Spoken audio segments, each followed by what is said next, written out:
Bismillahirrahmanirrahim. Assalamualaikum warahmatullahi wabarakatuh. Alhamdulillah wa syukurlah, puji syukur kepada Allah Subhanahu wa Ta'ala yang telah memberikan segala nikmat-nikmatnya, baik nikmat lahir maupun nikmat batin, terutama nikmat keluar masuk nafas ini. Serta tidak lupa kita curahkan selalu salawat serta salam ke baginda Rasulullah Sallallahu Alaihi Wasallam beserta keluarga dan para sahabat-sahabatnya. Bismillahi, alhamdulillah, sahabat Kendarman Indonesia dimanapun berada. Pada kesempatan yang kali ini akan berbagi perihal tentang aktifkan kesadaran dengan amalan para waliullah, yaitu zikir nafas. Ya, perlu kita sadari, kita memang hidup dihidupkan oleh Allah Subhanahu wa Ta'ala dengan nafas.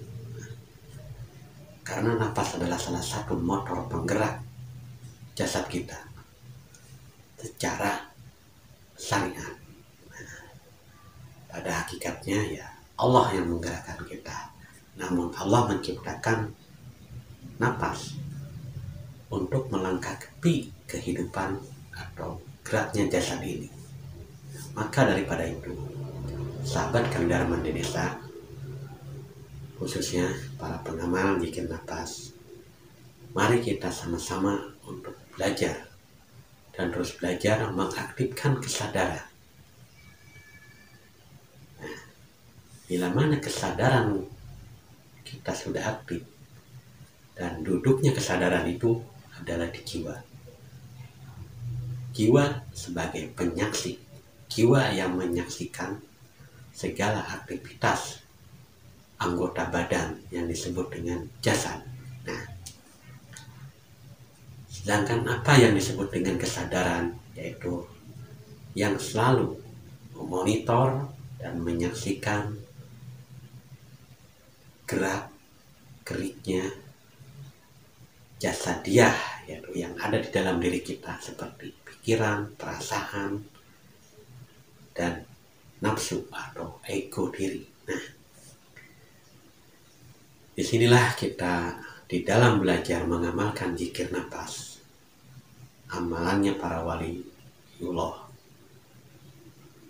Niatkan kita hanya untuk lurus kepada Allah Subhanahu wa Ta'ala, tidak untuk mencari apapun.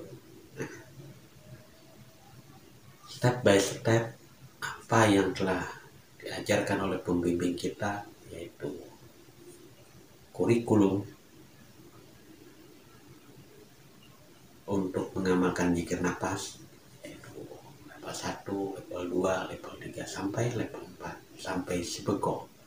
Nah, ini harus kita ikuti agar paham dan terpahamkan step by stepnya itu. Ketika di level 1 ini di mana letak kesadaran kita, ketika di level 2 di mana letak kesadaran kita, sampai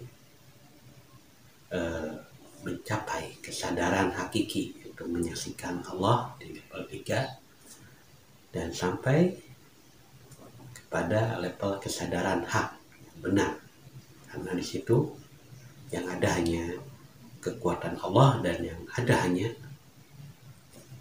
Allah. Di dalam mengamalkan zikir nafas, tentunya jika kesadaran kita sudah aktif sampai menyadari bahwa Allah itu maha dekat, Allah itu maha ada, Allah maha pencipta seluruh makhluk ciptaannya beserta alam dunia ini yang kita hinggapi, kita duduki, kita tempati. Maka di dalam kehidupan nyata kita sebagai manusia, khususnya sebagai hamba Allah, justru kita harus benar-benar sadar kepada Sang Maha Pencipta dan menyadari bahwa hidup ini milik Allah. Nah, dengan aktifnya kesadaran kita kepada Allah, maka tiada lagi kesombongan, keangkuhan, dan merasa bahwa ini itu milikku dan ini itu adalah hasil kerja kerasku.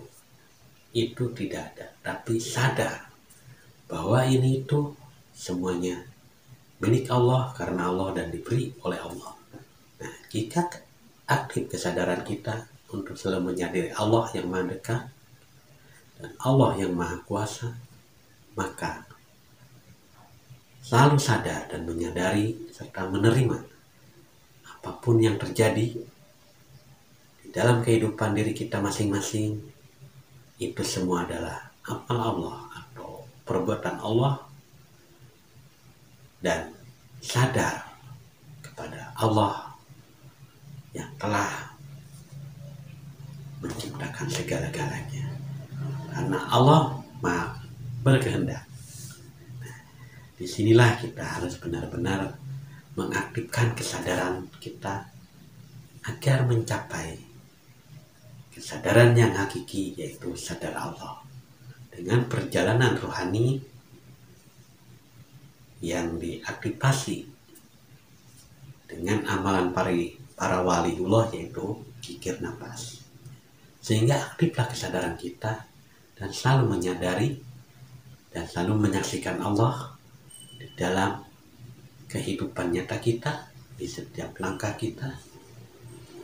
Nah, itulah fungsinya untuk mengaktifkan kesadaran dan belajar metode zikir nafas. Karena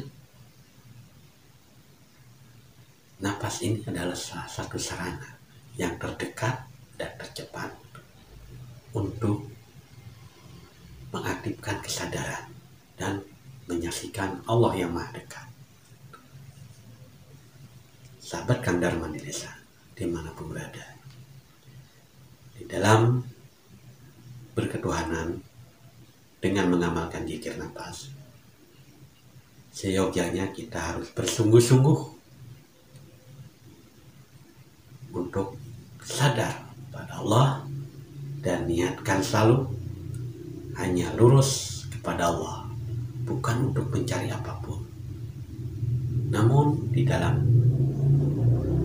praktek mengamalkan zikir nafas, kadang-kala kita terkena suatu sensasi atau keadaan-keadaan yang belum pernah kita alami.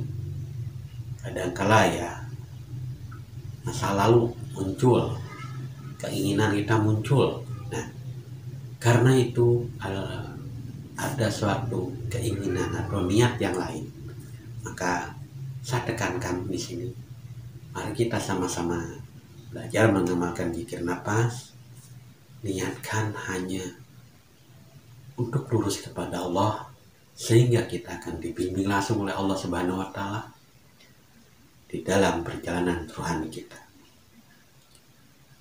Cukup sekian apa yang pribadi sampaikan, semoga bermanfaat bagi diri pribadi dan bermanfaat pula bagi sahabat-sahabat Kang Darman di desa dimanapun berada. Akhirul kalam, wassalamualaikum warahmatullahi wabarakatuh.